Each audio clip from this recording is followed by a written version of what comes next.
Talía? Un gusto saludarte. Renovamos el saludo que entablamos en el comienzo de la tarde para hacer la prueba. ¿Cómo estás? Hola Vito, ¿cómo estás? Muchas gracias por la invitación, muchas gracias por todo esto que están diciendo y que están proponiendo. Bueno, estamos proponiendo por todo lo que estás haciendo vos. El agradecimiento es nuestro, de los argentinos y las argentinas en general, de las marplatenses y los marplatenses en particular, porque sos un orgullo de esta ciudad por el trabajo que hiciste, ¿no? Bueno, ¿Qué significa para vos eso? no, para mí la verdad es que es muy importante, inesperado la verdad, cuando me ofrecieron el cargo, veníamos a ver qué podíamos hacer y de repente nos encontramos con toda esta situación. La verdad es que es muy agradable trabajar en el ministerio a pesar del exceso de trabajo, la carga, la tensión, la presión, la incertidumbre con la que se trabaja.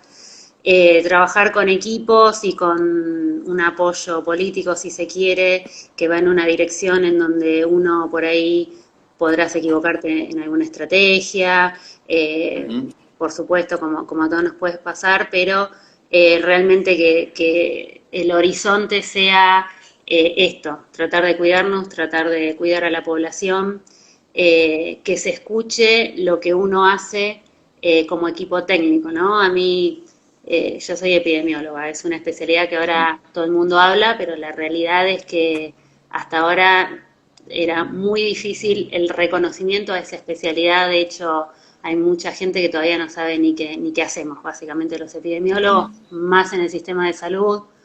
La inserción laboral es difícil, el que te que te escuchen es difícil porque lo que nosotros hacemos depende de que el tomador de decisión le interese lo que vos haces. Entonces, no es como un médico clínico que hay enfermos y te necesitan, digamos. O sea, nuestro trabajo está totalmente relacionado con que un tomador de decisión le importe o necesite la información que vos producís. Y no es solo que producimos información, sino que producimos información con una idea de cómo resolver, digamos, ¿no? Entonces, estar en un momento así con autoridades que realmente les importa o prestan atención a lo que uno por ahí genera de información y puede llegar a tener una idea de estrategias o demás, para mí es muy gratificante, digamos, ¿no? Así que bueno, la verdad que entre todo este lío, poder estar aportando el granito de arena está bueno. ¿Cómo fue el paso? A ver, médica pediatra en Mar del Plata. ¿Cómo empezó tu historia, tu carrera y cómo llegaste a ser ahora directora nacional de epidemiología? ¿Cómo fue el Bueno, camino? sí, en realidad cuando, un poco en relación con esto que hablábamos, en Argentina todavía y cada vez estamos avanzando más, pero yo me recibí en el 2002. Las orientaciones para hacer algo después de recibir están totalmente relacionadas con lo asistencial.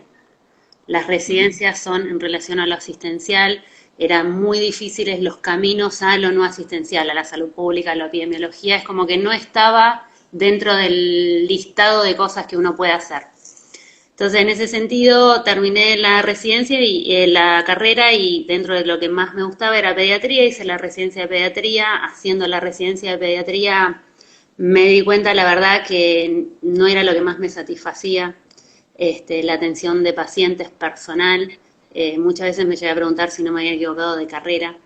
En ese interín me fui a rotar a México, en México roté con los epidemiólogos, allá en México la epidemiología está bastante distribuida en todos lados, entonces empecé a darme cuenta que ahí estaba lo que a mí me gustaba, que no es la atención de pacientes individual, sino que es la salud pública, que es interdisciplinario, y yo que pensé que me había equivocado de carrera me di cuenta que en realidad no, es que no había encontrado dentro de la medicina el huequito, así que cuando volví ahí de México me vine en realidad a Buenos Aires a hacer una residencia de epidemiología que era la primer camada, por eso te digo que esto es algo muy nuevo, o sea, en el 2007 era la primer camada de residencia en epidemiología acá en Ciudad de Buenos Aires.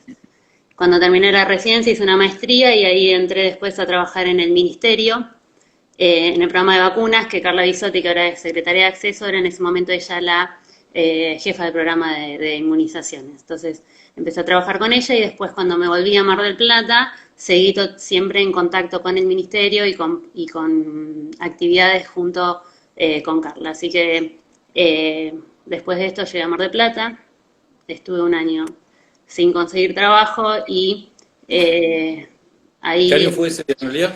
en ¿Qué año fue el, ese? eso fue en el 2011, entonces eh, ahí el director del hospital de ese momento, por eso te digo que es importante, ¿no? Cuando los tomadores de decisión a los directivos les interesa realmente Claro. tu actividad. Me propuso armar un área de epidemiología, no había, ni hay en la mayoría de los hospitales área de epidemiología, así que bueno, con el que es ahora también el director del hospital, entré ahí al hospital, armar un área de epidemiología, se me dio como mucho El espacio, materno. en materno, exactamente, en Hugo materno Casarza. con Casarza, para armar un área de epidemiología, para armar el área de vacunas, para salir, no solo estar en el hospital, sino que, que generar acciones de epidemiología en el municipio, en otros municipios que participábamos, con zona. Así que bueno, después seguí en el materno, entré en la universidad también, con otro perfil bien docente, pero que también me hizo crecer muchísimo el estar en la universidad. Y a partir de que surge todo esto de que iba a ser Ginés ministro, Carla iba a ser viceministra, es que me ofrece esta oportunidad y bueno, la pensamos con apoyo familiar importante porque era Mm, toda una movida, venirnos, mi marido, los claro. chicos, todo. Así que acá estamos. Y veníamos Ujú, a tener una experiencia y acá estamos en el medio de una pandemia. ujú. Se tuvo que dividir la familia, fue complicado ese momento, y además ahora con el COVID mucho más. Sí, no, por suerte la decisión en realidad fue bastante influenciada por mi marido, que fue quien me apoyó y quien Mm, me dio el empujón, la verdad, para venir y para animarnos. Él se vino para acá, también conmigo, estamos todos viendo en Citibel con la idea de él iba a hacer parte de su trabajo en Mar del Plata y cuando íbamos a hacer eso lo agarró la cuarentena, así que está acá ahora en La Plata conmigo. Pero mm, ya volveremos a la normalidad. Es un espacio de ujú, crecimiento, creo yo, familiar y claramente sin el apoyo no ujú, podríamos seguir ujú. adelante. Bueno, ya vamos a, va a seguir hablando de tu historia, pero por supuesto quienes están del otro lado quieren saber, eh, nada más y nada menos que con la Directora Nacional de Epidemiología, hacia dónde vamos, cómo estamos, teniendo en cuenta las últimas noticias, por ejemplo, lo que pasó con Martínez Aurralde, por ejemplo, el negativo de Arroyo. ¿Qué podemos explicar sobre esto, sobre el negativo, los posibles falsos negativos, las próximas pruebas que se necesitan? ¿Qué puedes explicar sobre esto, Analia? Para ser claros, para Sí. quienes son neófitos en la materia, ¿no?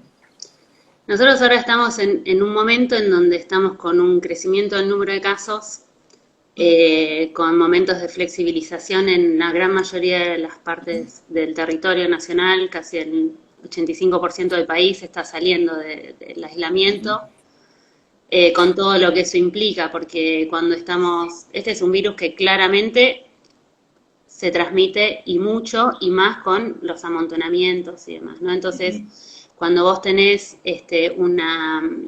un aislamiento obligatorio a nivel nacional, claramente pasa lo que pasó y es que disminuimos y controlamos muy bien la transmisión, ¿no?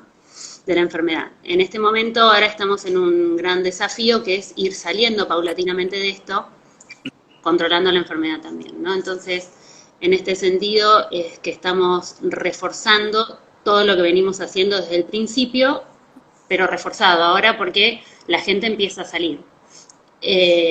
Entonces, se están diseñando, en realidad no se están diseñando, se están reforzando las estrategias los lugares del país en donde hay distanciamiento, ¿sí? Esto es el control de los contactos, o sea, aislar a los casos y controlar a los contactos, que es algo mucho más sencillo cuando uno está en aislamiento, porque todas las personas están aisladas, cuando uno está en distanciamiento es un desafío. Entonces, esto que nosotros lo estábamos haciendo, tenemos que reforzarlo y buscar nuevas estrategias en estas nuevas etapas en donde van a empezar a aparecer brotes, porque van a empezar a aparecer brotes que tenemos que ir controlándolos. Y distintas son las estrategias que vamos a tener que implementar o que estamos implementando en todo lo que es el AMBA, ¿no? El AMBA y Chaco, que es otra de las regiones que por ahí está un poco más complicada. Entonces, en ese sentido, estamos muy en contacto, estuvimos toda la mañana con la Ciudad de Buenos Aires, ahora a la tarde tenemos reunión con provincia y con ciudad, para diseñar en conjunto todo esto y para trabajar en conjunto en lo que es esto que es el control de los casos y de los contactos. ¿Qué hay que hacer? Ya se sabe, el tema es el cómo, y el cómo vamos continuamente aprendiendo y diseñando y rediseñando y diseñando y rediseñando. Así que en eso estamos ahora. Y en relación a los test, hay distintos tipos de test. Lo que vos estabas diciendo recién son las PCRs. La PCR es un tipo de test que lo que hace es buscar el virus, pedacitos del virus, ¿sí? Hay otros test que lo que hacen es buscar anticuerpos. El anticuerpo es la respuesta que damos nosotros es el virus, con lo cual los test de anticuerpos nosotros los podemos usar después de por lo menos una semana o 10 días o 14 días después de la infección, con lo cual nos dicen infección pasada. Entonces esos test se usan para ciertas cosas. Lo que nosotros más utilizamos es el test de PCR porque es el que nos permite, nosotros que queremos, diagnosticar lo más tempranamente posible a las personas para aislarlas. Entonces necesitamos sí o sí el test de PCR. En este sentido, las PCRs no son ni 100% sensibles ni 100% específicas, como ningún test para ninguna enfermedad. No es que las PCRs para COVID no son así. Entonces, nosotros tenemos que saber las cosas que pedimos. ¿Qué significa cuando nos da negativo una PCR, por ejemplo, en un contacto estrecho? ¿Por qué hacemos tanto hincapié en los contactos estrechos? Nosotros cuando tenemos un caso sabemos que es muy contagioso. Contacto estrecho es personas que hayan estado a menos de 2 metros, por lo menos 15 minutos, durante las 48 horas antes de iniciar síntomas de un caso, ¿no? Si vos reunís las condiciones de contacto estrecho de un caso confirmado, la verdad es que tenés muchas posibilidades de haberte contagiado, de estar enfermo. Entonces, ante ese gran riesgo que tenemos, lo que tenemos que hacer es a esa persona aislarla durante 14 días. ¿Sí? ¿Por qué? Porque tenemos mucho riesgo de que durante esos 14 días esa persona se enferme o empiece a contagiar a otros. Si nosotros hacemos un test de PCR al minuto, al día, a los 2 días o a los 3 días de que esa persona estuvo con un contacto y nos da negativo, no nos estaría diciendo demasiado, porque esa persona puede estar incubando la enfermedad o puede tener carga viral baja que no la estemos detectando. Entonces esto es muy importante. Si uno estuvo en contacto con un caso, por más que tenga a los 2-3 días una PCR negativa, no significa que no esté enfermo o que no pueda contagiar. Tiene que sí o sí estar haciendo sus 14 días de cuarentena, y esto es, lo digo porque esto es lo que más nos está costando y es en lo que más tenemos que trabajar ahora. Porque a veces uno dice, bueno, me dio resultado negativo y te genera una falsa sensación de tranquilidad, de ya está, estoy negativo, no pasa nada, te sentís bien. No tenés síntomas y tenés un resultado negativo, es muy probable que salgan a pesar de tener que estar en cuarentena. Y ahí es donde se producen todos los líos. Entonces, eso es ahora lo que estamos focalizados en trabajar. Cuando estábamos en la... Sí.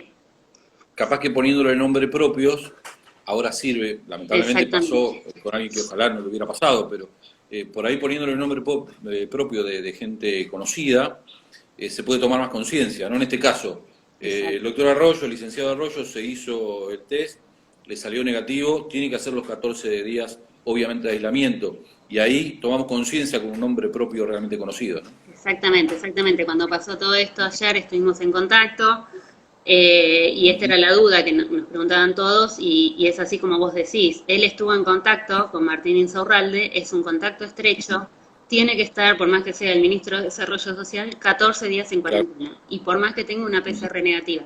¿Por qué? Por esto, porque puede desarrollar la enfermedad en estos 14 días y puede contagiar a otros. Y la realidad es que se ve, hoy estuvimos junto con Ciudad de Buenos Aires, ya veníamos hablando con España, con Italia, que nos contaban esto, digamos, la dificultad de que el contacto estrecho cumpla la cuarentena y eso dispara los contagios. Y en Ciudad hablábamos de lo mismo, ellos nos decían, ellos en Ciudad de Buenos Aires están internando a los casos leves, y hablábamos de esto, de cuando empezás a sacar y aislar los casos leves o los contactos estrechos, realmente te disminuye la transmisión y te disminuye el número de casos. Entonces, Estamos diseñando estrategias de comunicación, digamos, porque esto que venimos haciendo desde el principio de la cuarentena, desde el principio de esta enfermedad, ahora tenemos que reforzarlo muchísimo y tenemos que trabajarlo para que la gente entienda la importancia de cumplir con las cuarentenas. Ahora, en esos 14 días que el ministro de Desarrollo Social hace el aislamiento, a pesar de que le dio negativo el PCR, ¿cuántos test se hace durante esos 14 días? ¿Cómo es el transcurso de esos 14 días en la investigación? En esos 14 días a él o a cualquier persona lo que el sistema de salud debe hacer es tener un contacto diario con la persona para interrogar sobre el desarrollo de síntomas. ¿De qué síntomas? De cualquier síntoma. La definición para hacer caso sospechoso, cuando uno es un contacto estrecho, es con un solo síntoma, ya se considera un caso y se hisopa para ver resultados. O sea, tuviste dolor de garganta, tuviste fiebre, empezaste con tos. Ante el mínimo síntoma, se hisopa. Si no tiene síntomas, a los 14 días se da el alta sin ningún tipo de testeo. Y esto es importante porque a veces subestimamos los síntomas, no porque queramos mentir ni nada, sino porque tengo un poquito de dolor de garganta y no le doy importancia. Y esto es otra de las cosas que tenemos que tener en cuenta. Los síntomas de coronavirus pueden ser síntomas leves, entonces los contactos estrechos hay que interrogar muy bien para este síntoma leve, para poder detectarlos tempranamente y diagnosticarlos tempranamente. Si no hay síntomas, ¿el test serológico lo tiene que hacer igual o no en estos 14 días? Serológico, no. Los serológicos nosotros en este momento los estamos utilizando. Hay muchas estrategias. Nosotros toda esta semana estuvimos en reunión que organizó la Organización Mundial de la Salud con muchos de los países del mundo contando las experiencias en esto, en control de los contactos, no en qué hay que hacer, sino básicamente en las experiencias que tenemos todos, en cómo las estamos desarrollando para tratar de lograrlo, ¿no?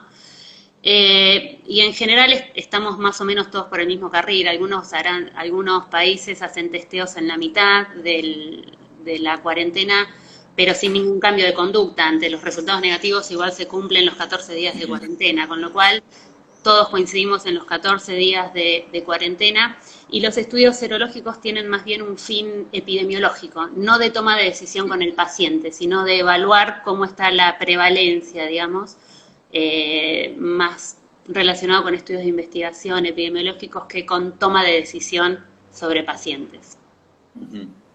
¿Hasta dónde son contactos estrechos? Recién el colega Pablo Salgado, que está en línea, nos decía, en Balcarce por un caso se aisló a 250 personas.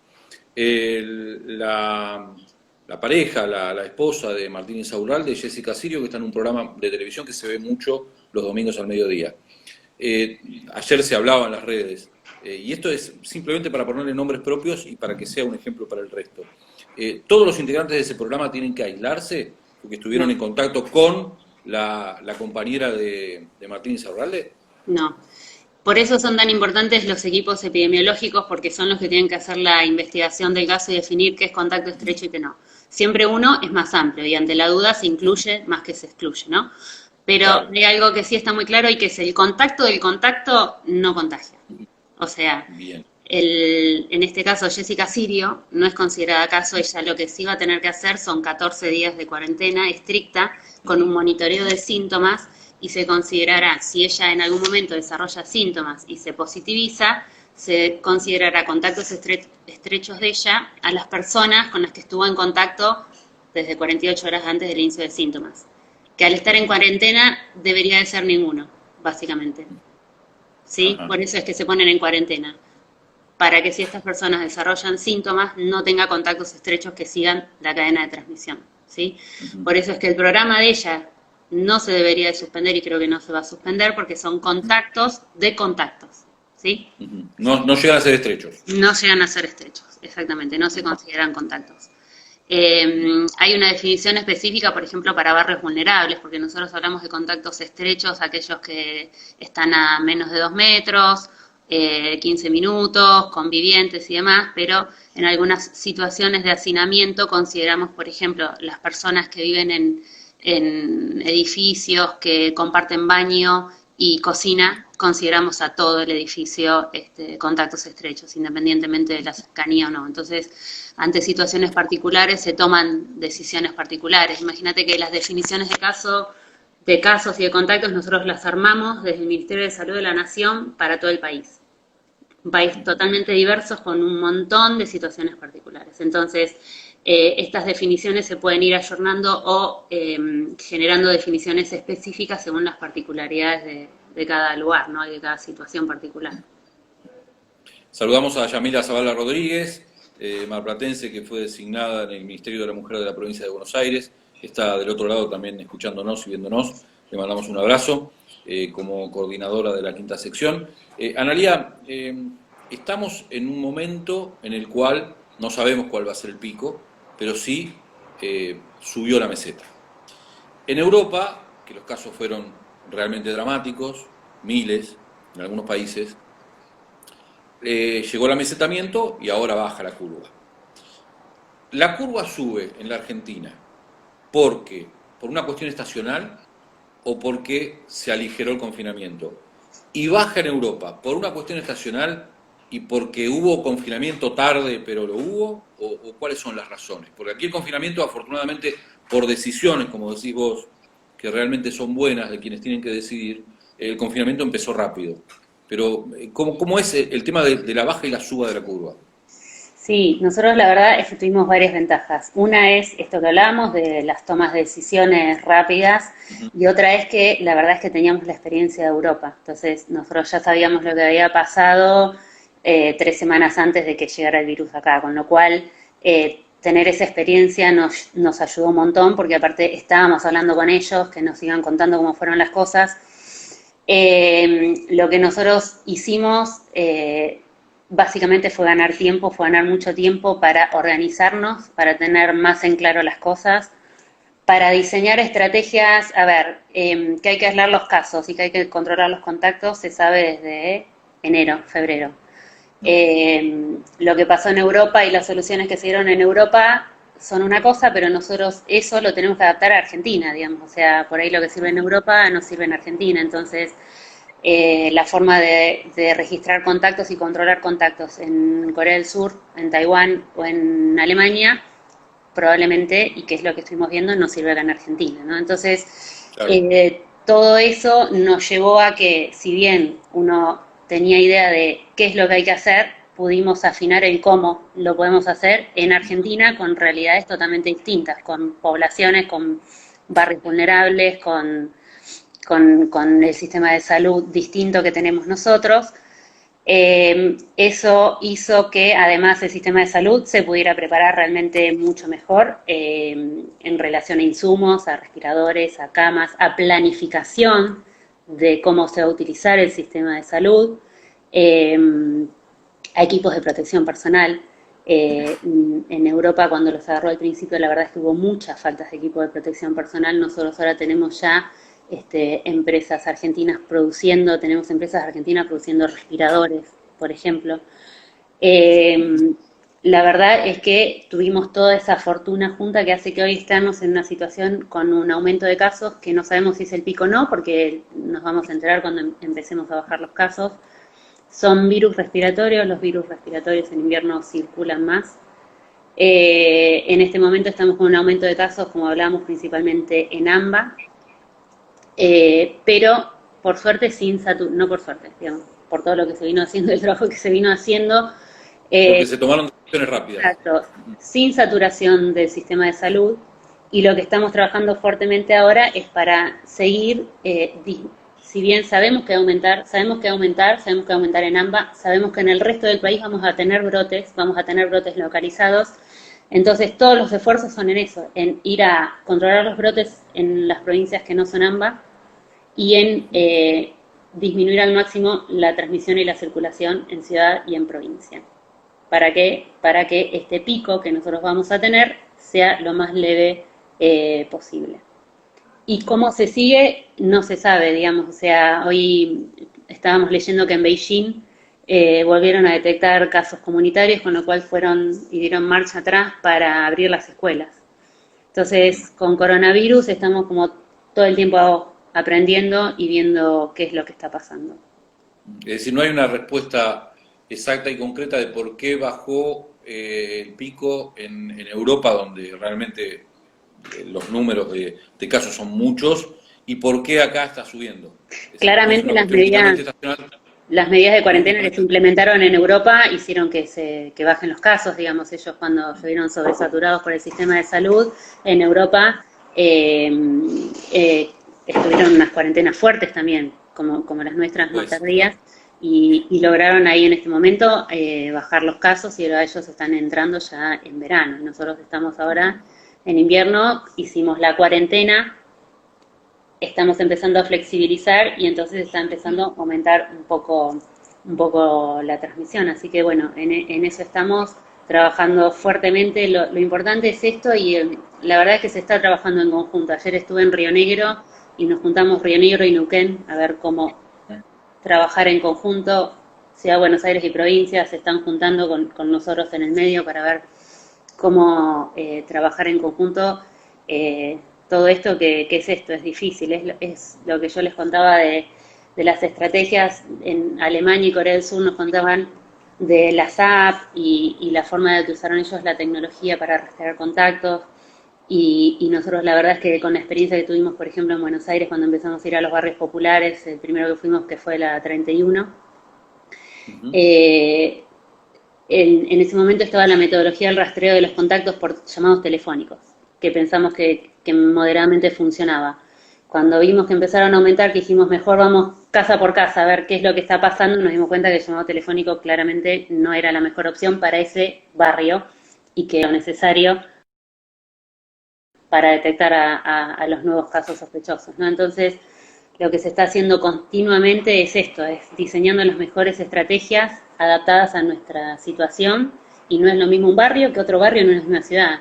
Ayer que estábamos en Neuquén, no es lo mismo Roca que Chipoleti que Neuquén para controlar a los contactos. Entonces, tenemos este desafío que es no solo qué hay que hacer, sino cómo lo tenemos que hacer en cada uno de los lugares. bueno, sabemos que 5:30 de la tarde tenés una reunión muy importante, por eso adelantamos lo de periodismo en cuarentena, que era a las 6 de la tarde, una reunión muy importante con gente de la provincia de Buenos Aires. El lugar que ocupás es muy valioso, todo lo que haces es mucho más importante que todo lo que hagamos nosotros y nosotras. Nos quedan un par de preguntas nomás. Hablaste de flexibilización. Vos particularmente, personalmente, no sé si podés dar una opinión personal, pero ¿crees que se tiene que volver a una fase de un endurecimiento mayor, un cierto endurecimiento? Mira, estamos evaluando minuto a minuto eso. Hoy con Ciudad de Buenos Aires nos juntamos y los miramos los indicadores, estamos evaluando, influyen muchas cosas.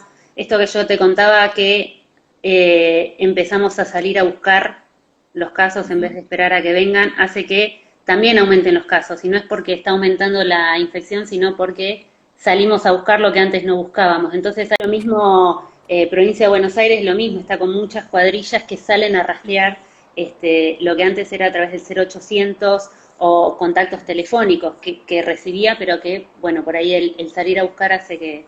Entonces, claramente, tanto nosotros como ciudad, como provincia, estamos todos atrás de eso, de en cuanto tengamos que cerrar, se cierra, digamos, ¿no? Así que eso, estamos con evaluaciones constantes y continuas a ver de cómo seguir. Y ahora a las 5:30 una reunión con la gente de la provincia. Sí, con provincia y ciudad juntos tenemos, así que... Analía, en el comienzo de la charla hablaste de lo importante de quienes tienen que tomar decisiones. ¿Qué cambió en tu vida? ¿Qué significó que una decisión que tomó el doctor Casarza en el 2011 hiciera que vos pudieras desarrollar tu idea de epidemiología en el materno y después que otra decisión hiciera que estés en el lugar que estás hoy? Increíble, que imaginabas que estabas en este lugar, en este ojo de la tormenta, que en realidad ninguno de nosotros imaginábamos, pero vos estás realmente en el ojo de la tormenta. ¿Qué significa para vos eso? No, la verdad es que no, ayer lo hablaba con mi marido justo esto que decía, porque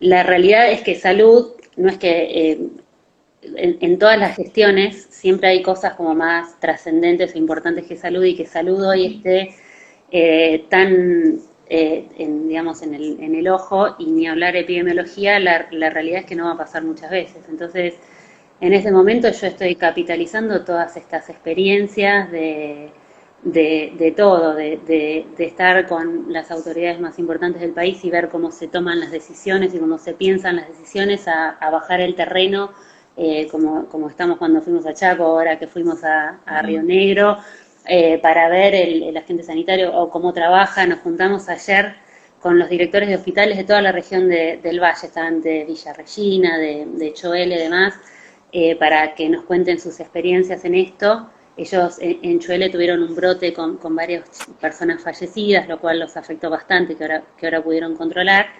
Y verlos, y cuando nos empezaban a contar, se quebraban de la emoción y de todo lo que fue vivir esto. Creo que para todos los que estamos en este momento en salud, yo en este lugar, pero la gente, el resto del equipo de salud en el terreno, en la primera línea, es muy fuerte para todos, y el compromiso, cuando vos veías ahí realmente los directores de los hospitales que dejaron la piel ahí para tratar de buscar las soluciones, para dar las respuestas, eso, realmente yo estoy muy agradecida de poder estar acá. Para mí los aprendizajes son enormes desde todo punto de vista, realmente. Así que bueno, cuando termine todo esto capitalizaremos y veremos todo. Y cuando termine todo esto vendrás a recibir el reconocimiento que vamos a dar en el Consejo Deliberante. Por supuesto, Martes lo trata la Comisión de Cultura y Educación, pero bueno, será una aprobación unánime. Presentamos el proyecto del bloque del Frente de Todos, también para Juliana Casataro, para Carolina Carrillo, para Vera Álvarez, investigadoras que nos enorgullecen. Para Mar del Plata son muy importantes. Totalmente. Hay mucha gente trabajando en todo esto. Analía, ¿sos optimista con respecto a la vacuna? Sí, yo creo que la vacuna, hay que ver, hay algunas situaciones técnicas con el tipo de anticuerpos que se forman y demás, que hay que ver cómo sale. Igualmente, lo que yo creo, y no lo sé porque no sabemos las políticas de vacunación, porque todavía ni sabemos cuál va a ser la vacuna, que lo más probable es que pase es como pasa con influenza, que nosotros en este momento la vacuna la tenemos para lo que es el personal de salud y los grupos de riesgo y demás, y no es para toda la población. Ninguna política de vacunación hace que las vacunas sean para toda la población, sino que uno hace estrategias, generalmente es amplio, porque cada política de vacunación tiene su estrategia particular. En influenza, por ejemplo, es que no colapse el sistema de salud, por eso se vacuna al personal de salud, y también disminuir la mortalidad. Entonces, en ese sentido, si uno introdujera una vacuna contra coronavirus y tuviera este finalidad, que es disminuir la mortalidad, no es que sale la vacuna y va a estar toda la población vacunada y se acabó el problema, digamos, ¿no? Entonces, creo que lo que tenemos que hacer es diseñar todas las estrategias para poder controlar esta enfermedad a pesar de la vacuna. Y que podamos convivir. Hasta que esté la vacuna, ¿nuestra vida cambió absolutamente? Es decir, yo creo que, no vamos a volver a una normalidad, como dice el gobernador. Yo creo que sí, que vamos a tener que adoptar nuevos hábitos de limpieza, de higiene, de distanciamiento social. Creo que sí, que vamos a tener que cambiar algunas cosas. Cambiar los hábitos es difícil, es muy difícil porque los tenemos muy incorporados, porque uno decir las cosas y no te juntes y mantener la distancia y lavate las manos y demás es fácil, y después que eso realmente se cumpla a veces es complejo, así que ese es otro gran desafío. Salir, para que podamos salir de los aislamientos y de los distanciamientos sociales, pero con la responsabilidad suficiente para no tener que volver atrás, ¿no? Bueno, ya te vamos dejando porque viene tu reunión con la gente de la provincia. Juani Manzoni dice: Analía, gracias por todo lo que estás haciendo por el país y la gente. En ese mensaje, a muchísimos, resumimos el agradecimiento de toda la ciudad y de toda la Argentina por lo que están haciendo. No, gracias a todos, que esto es claramente un trabajo entre todos. Esto es algunos que estamos acá y entre todos saliendo adelante. Bueno, te esperamos en Mar del Plata cuando termine todo esto para nos vemos cara a cara. Bueno, Gracias y felicitaciones. ¿Qué es esto de la cuenta con Leprosa? ¿Tiene que ver con News? sí, por ¿Sos muy supuesto. hincha de News? Sí, somos hinchas de Newell, muy hinchas de Newell y esperamos que prontamente podamos volver a ir a la cancha, ahora que Coco volvió con nosotros. Pero el origen tiene que ver, vos sos marplatenses. Sí, sí, mi familia es rosarina, nosotros Ah, dimos bien. vuelta por muchos lados y después ya hace tiempo que estamos instalados en Mar del Plata, así que sí, somos, somos Bueno, hinchas de Newell todos. esperemos que pronto llegue el momento que vuelvas a ver a News en la cancha. Esperemos. Un abrazo, Analia, gracias. Un abrazo a todos, hasta luego.